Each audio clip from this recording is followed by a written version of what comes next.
അമൽ നീരദിൻ്റെ ഡയറക്ഷനിൽ 2012 റിലീസിനെത്തിയ ഒരു different stylish പടമായിരുന്നു ബാച്ചിലർ പാർട്ടി.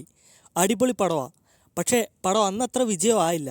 എങ്കിലും നല്ല ഫാൻ ബേസ് ഉള്ളൊരു പടമാണ്. ഇപ്പോൾ ബാച്ചിലർ പാർട്ട് റിലീസായി 13 വർഷത്തിന് ശേഷം പടത്തിന് ഒരു സെക്കൻഡ് പാർട്ട് വരാൻ പോവുകയാണ്. പടം ഇപ്പോൾ ഒഫീഷ്യലായി തന്നെ അനൗൺസ് ചെയ്ത് കഴിഞ്ഞു. പടത്തിൻ്റെ ടൈറ്റിൽ പോസ്റ്റർ 2 ആഴ്ചയ്ക്ക് മുമ്പ് പുറത്തുവിട്ടിരുന്നു. പടത്തിൻ്റെ പേര് ബാച്ചിലർ പാർട്ടി ഡ്യൂക്സ്. പടം ബാച്ചിലർ പാർട്ടിയുടെ ഒരു ഡയറക്റ്റ് സെക്കൻഡ് പാർട്ടൊന്നുമല്ല, ഒരു സ്പിരിച്വൽ സീക്വലാണ്.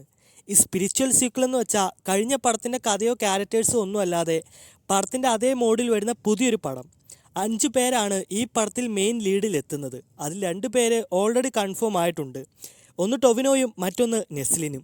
പടത്തിൻ്റെ അടുത്ത അപ്ഡേറ്റ് ഈ മാസം തന്നെ ഉണ്ടാകും. L366 ലാലേട്ടൻ്റെ 366ാമത്തെ സിനിമയാണ് തരുൺമൂർത്തി ഡയറക്റ്റ് ചെയ്യുന്ന L366. ഇതൊരു പോലീസ് പടമാണ്. കുറേ കൊല്ലങ്ങൾക്ക് ശേഷമാണ് ലാലേട്ടൻ വീണ്ടും പോലീസ് ഓഫീസറായിട്ട് എത്തുന്നത്.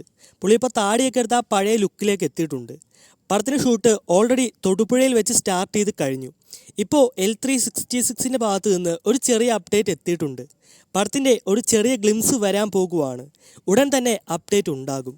ഇത്രയുമാണ് ഇന്നത്തെ അപ്ഡേറ്റ്സ്. അപ്പോൾ വരും ദിവസങ്ങളിൽ ഇനിയും ഒരുപാട് അപ്ഡേറ്റ്സ് ഉണ്ടാകും. അപ്പോൾ മൂവി അപ്ഡേറ്റുകൾ, റിയൽ ആയിട്ടുള്ള അപ്ഡേറ്റുകൾ അപ്പം അറിയാൻ നമ്മുടെ ഈ ചാനൽ സബ്സ്ക്രൈബ് ചെയ്യുന്ന കാര്യം മറക്കല്ലേ.